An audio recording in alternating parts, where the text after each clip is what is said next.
In Zimbabwe, Africa, there lives a boy named Samson. He lives near the city of Bulawayo in a house made from mud.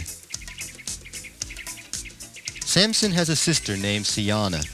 There is no running water where Samson and his family live. Siana must walk a long way to get water. She knows how to carry the pail full of water on her head. Samson likes to do many things. He likes to help his mother plant corn. He likes to watch his father build onto their house with homemade mud bricks. He likes to make wire cars.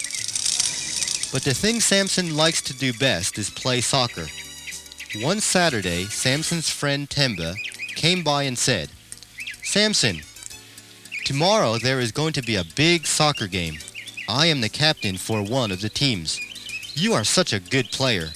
Will you come and play on my team?" Samson did not know what to do. He knew he was a Christian. He should go to church and worship God. But he also liked to play soccer. He had to decide. After thinking for a while, he answered, "Temba, I will come and play soccer with you." The next morning, Samson woke up very early.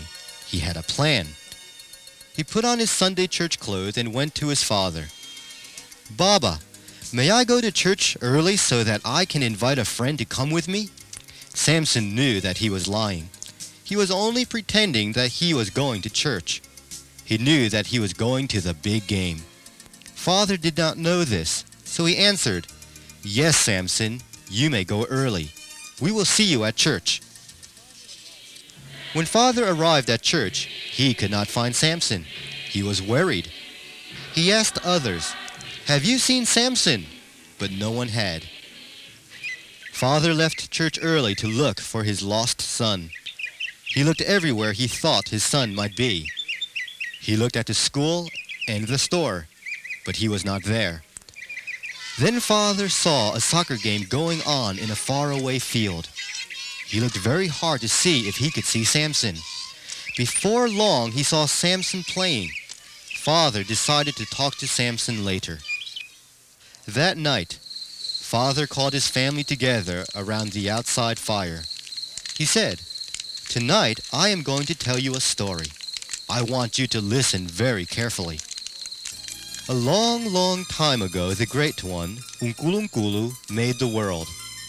He made land, he made trees, he made rivers, he made mountains. He made many different kinds of animals. He made the big, round hippopotamus who likes to sit in the water to stay cool. He made the playful tiger cub. He made the kingly lion. He made the large elephant who likes to use his trunk and spray himself with water.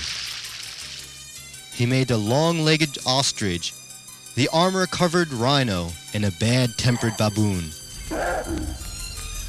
He made the tall giraffe and a striped zebra. The Great One also made spiders. When Spider was first made, he was very round. He did not have a pinched-in stomach.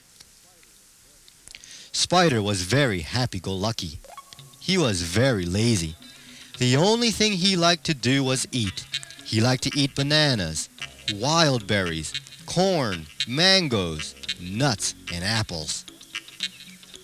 One day, while Spider was sitting on his rock, Butterfly came by to visit him. "Hello, Spider. How are you today?" "I am fine," answered Spider. After talking for a while, Butterfly said, "Spider, will you come and eat with me tomorrow?" Because Spider loved to eat, he quickly replied, "Oh, yes, I would love to. But how will I know when it will be time for me to come?" This was a real problem because watches had not yet been invented.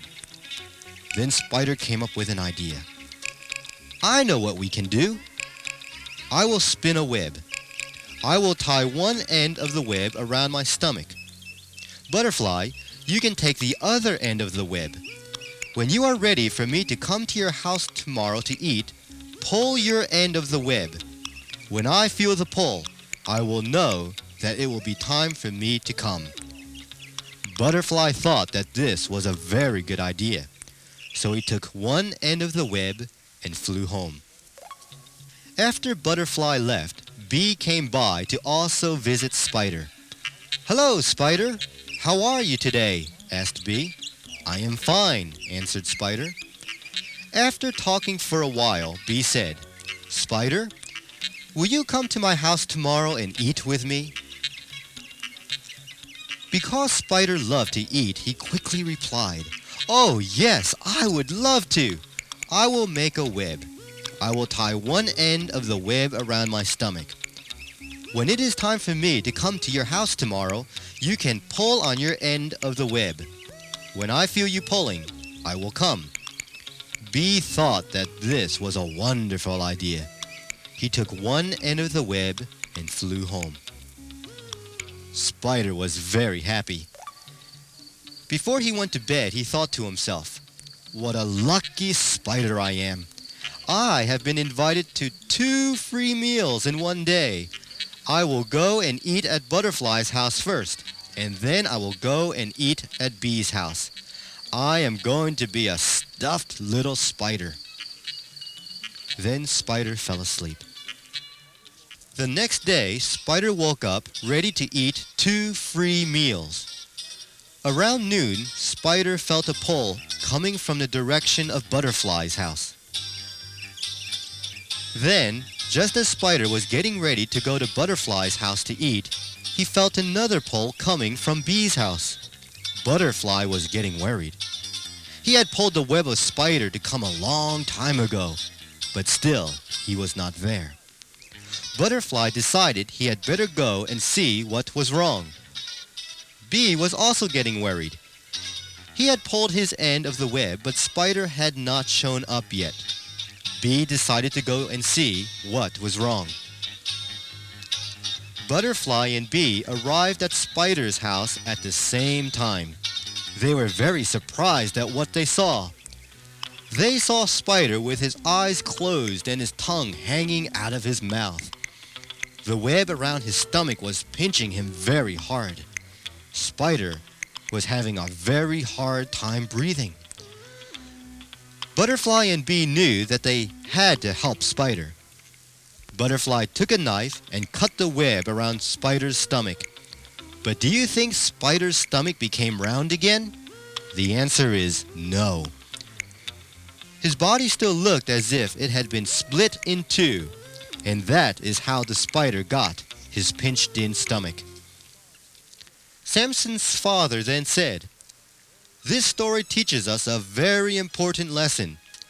It teaches us that a person cannot go in 2 directions at the same time.